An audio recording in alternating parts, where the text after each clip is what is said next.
प्राचीन काल की बात है। एक नगर में एक ब्राह्मणी रहती थी।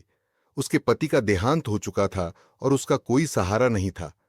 वह सुबह होते ही अपने पुत्र के साथ भीख मांगने निकल पड़ती थी और उसी से अपना और अपने बच्चे का पेट पालती थी।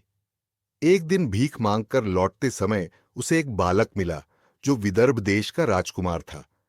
उसके पिता को शत्रुओं ने युद्ध में मार दिया था और वह इधर उधर भटक रहा था। ब्राह्मणी को उस पर दया आ गई और वह उसे अपने घर ले आई। वह उस राजकुमार को भी अपने पुत्र के समान ही पालने लगी। एक दिन ब्राह्मणी अपने दोनों बच्चों के साथ शांडिल्य आर्षि के आश्रम गई। वहां उसने एऋषि से भगवान शिव के प्रदोष व्रत की महिमा सुनी और उसकी विधि जानी। घर आकर उसने पूरी श्रद्धा के साथ प्रदोष व्रत करना शुरू किया। कुछ समय बाद दोनों बालक वन में विहार कर रहे थे। तभी उनकी मुलाकात कुछ गंधर्व कन्याओं से हुई। राजकुमार की मित्रता अंशुमति नाम की गंधर्व कन्या से हो गई।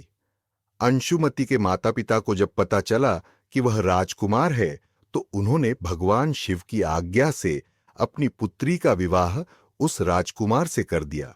इसके बाद राजकुमार ने गंधर्व सेना की मदद से अपने पिता का खोया हुआ राज्य वापस जीत लिया और वह राजा बन गया।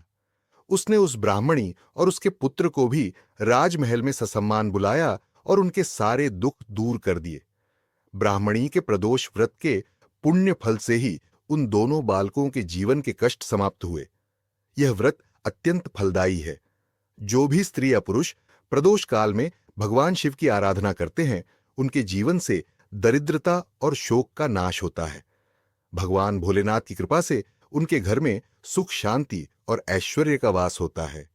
जो भक्त इस कथा को सुनते हैं, उन्हें मोक्ष की प्राप्ति होती है और शिवलोक में स्थान मिलता है।